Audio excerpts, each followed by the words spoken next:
Hello everyone, welcome back to this channel. इस video में हम डिस्कस करेंगे पोएम नंबर 3 की समरी। इसकी जो समरी है इजी लैंग्वेज में हम डिस्कस करने वाले हैं कि किस तरीके से हमें समरी लिखनी है। अगर एग्ज़ाम में अगर पूछी भी जाए आपसे तो किस तरह से किस वे में आप लिखेंगे।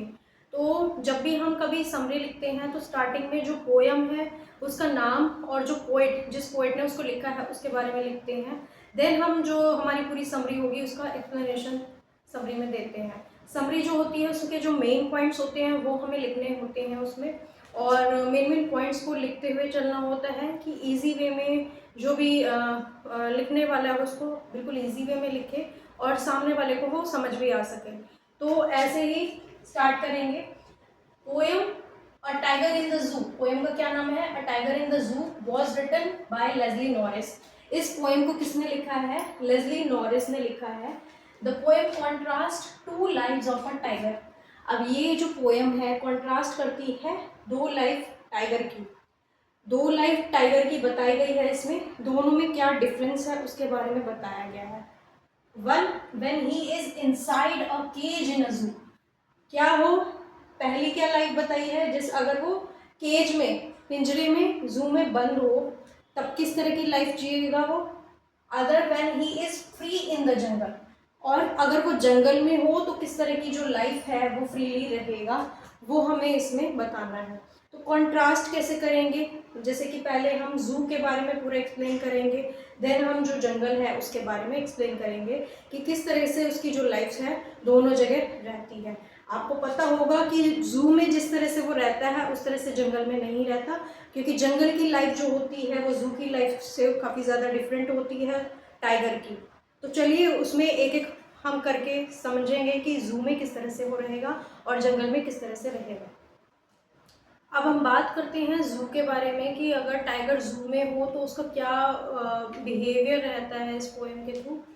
तो जू में the tiger moves only a few steps in his small cage. अब उसको एक पिंजरे में बंद किया गया है, एक छोटा केज है जिसमें उसको रखा गया है, तो वो ज़्यादा खुले एरिया में वहाँ नहीं घूम पाता है, बहुत ही कम स्टेप्स पर वो वहाँ चल पाता है। His soft paws make no sound. अब उसके जो सॉफ्ट सॉफ्ट पैर हैं, पंजे हैं, वो बिल्कुल भी आवाज़ नहीं कर रहे हैं। But his anger is hidden inside. लेकिन उसका जो गुस्सा है वो कहीं ना कहीं अंदर ही अंदर छिपा हुआ है। His strength and power are wasted behind iron bars. अब उसकी जो पूरी स्ट्रेंथ है, ताकत है, शक्ति है, वो वेस्ट हो रही है इनके आयरन बार्स के पीछे। मतलब जो लोहे के जो पिंजरे हैं इसके पीछे ही जो उसकी पूरी शक्ति है, स्ट्रेंथ है, वो कहीं ना कहीं क्या है, तबाह हो रही है, बेकार हो रही है। क्यों? क्योंकि वो उस पिंजरे में बंद है, कहीं बाहर भी शिकार नहीं कर सकता। अगर वो जंगल में होता तो उसको काफ़ी स्ट्रेंथ रहती और काफ़ी अच्छे से वो अपने शिकार का अच्छे से शिकार कर पाता और अपनी पावर को दिखा पाता। लेकिन यहाँ पिंजरे के पीछे, आयरन बार्स के पीछे उसे रहना पड़ रहा है और उससे क्या है, उसकी जो एनर्जी है, पावर है, स्ट्रेंथ है, वो वेस्ट हो रही है। He ignores the visitors and looks helpless. अब वो जो भी कोई वहाँ जू में आता है विजिटर देखने वाला, उनको वो इग्नोर करता है एंड हेल्पलेस दिखाई देता है कि उसकी कुछ क्षमता नहीं रही बिल्कुल ही। अगर देखने पे देखा जाए तो दिखने पे ऐसे लगता है कि बिल्कुल हेल्पलेस है।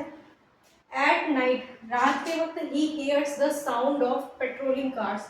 अब रात को वो क्या आवाज़ें सुनता है? जो गाड़ियां हैं जा रही होती हैं वहाँ जू से होके, तो उनकी जो साउंड है वो उसको सुनाई देती है। एंड ड्रीमिंग ऑफ फ्रीडम, और अंदर ही अंदर एक स्टार की तरह वो अपने माइंड में, अपने मन में क्या है, आज़ादी की, फ्रीडम की जो एनर्जी है, मतलब फ्रीडम का जो सपना है उसको लिए हुए है। मतलब उसका सपना है कि कहीं ना कहीं मैं आज़ाद हूँ और अपने जंगल में रह पाऊँ। तो इसमें जो जू का उन्होंने कॉन्ट्रास्ट बताया, और इसका क्या बताया है कि जो टाइगर है वो कुछ कदम चल पाता है स्मॉल केज में, ठीक है, ज़्यादा लंबे कदम वो नहीं बढ़ा पाता उसमें। इधर से उधर और उधर से इधर, बस इतना ही कर पाता है वो।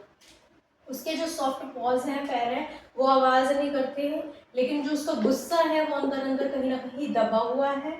उसकी जो स्ट्रेंथ और पावर है वो इन जंजीरों के या ये जो लोहे के जो पिंजरे हैं उसके पीछे क्या है, वेस्ट हो रही है, और वो जो वहाँ रहने वाले जो ज़ू में आते हैं लोग, विजिटर्स हैं, उनके उसमें क्या है, बिल्कुल ही उनको इग्नोर करता है और हेल्पलेस दिखाई देता है।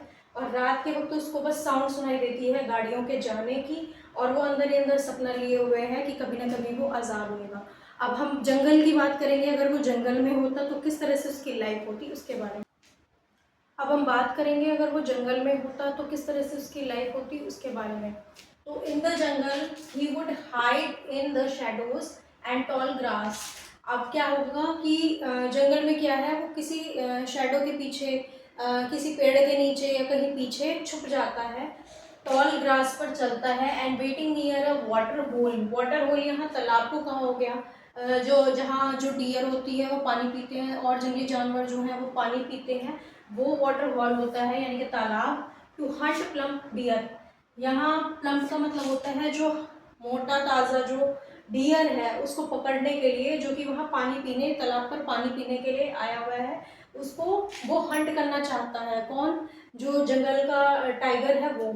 तो यहाँ ये बताया गया है कि जंगल में अगर वो रहेगा तो किस तरह से रहेगा। एक तो वो पीछे एकदम से कहीं शैडो में या पेड़ के पीछे कहीं छिप जाएगा, और उस जो लंबी लंबी घास है उन पर चलेगा, और जब उसको दिखेगा कि हाँ तालाब के पास कोई मोटा ताज़ा डियर आ जाता है, तो वो उसको उसका शिकार करेगा, उसको हंट करेगा। He would move fiercely around the edge of the jungle. अब वो क्या है, धीरे धीरे आगे बढ़ेगा जंगल में, कहाँ, किनारे पर, showing his white teeth and clause, अपने जो पंजे हैं और जो लंबे लंबे उसके दांत हैं उनको दिखाते हुए। His presence would create fear among villagers. तो ये जो चीज़ होती है, जो आस पास से जो दूर के कहीं एरिया में वहाँ के जो विलेजर्स है, गांव वाले हैं, उनके माइंड में या उनके मन में क्या है, फियर क्रिएट कर देती है इसकी पिक्चर। वहीं अगर देखा जाए तो ज़ू में जो है, ज़ू में लोग क्या है, इतना डरेंगे नहीं उससे, लेकिन अगर वहीं ये जंगल में रहने वाला वाइल्ड होता तो सब क्या है, इसे दूर से ही देख देख के घबरा जाते और डरते और नज़दीक भी ना भटकते। क्यों? क्योंकि वो वहाँ फ्रीली रह रहा है, क्योंकि वो जंगल में फ्रीली रह रहा है, जिसका चाहे वो शिकार कर सकता है। लेकिन ज़ू में उसको बिल्कुल भी ये आज़ादी नहीं है, किसी का भी वो शिकार वहाँ नहीं कर पा सकता, और वो बंद रह कर ही रह जाता है। तो ये कॉन्ट्रास्ट है ज़ू और जंगल के बीच का, कि ज़ू में एक तरह से वो एक खिलौना जैसे होता है वैसा है, और जंगल में एकदम से पूरी जो दुनिया है, विलेजर्स है, कोई भी और जंगली जानवर ही क्यों ना हो, सब उससे डरेंगे, डर के भाग जाएंगे। तो इस तरह से उसने यहाँ पर जो इमेज बनाई है जंगल में, वो कैसी बनाई है, पावरफुल बनाई है। और वहीं अगर देखा जाए ज़ू में, तो ये एक तरह का खेल है, टॉय की तरह है। तो मैं आशा करती हूँ ये वीडियो आपके लिए हेल्पफुल रही होगी, जिसमें हमने समरी में टाइगर इन द ज़ू में, जो कि लेस्ली नॉरिस ने इसको लिखा है, उसके ज़ू में किस तरह से रहता है और जंगल में किस तरह से रहता है उसके बारे में जाना है। So thank you for watching this video.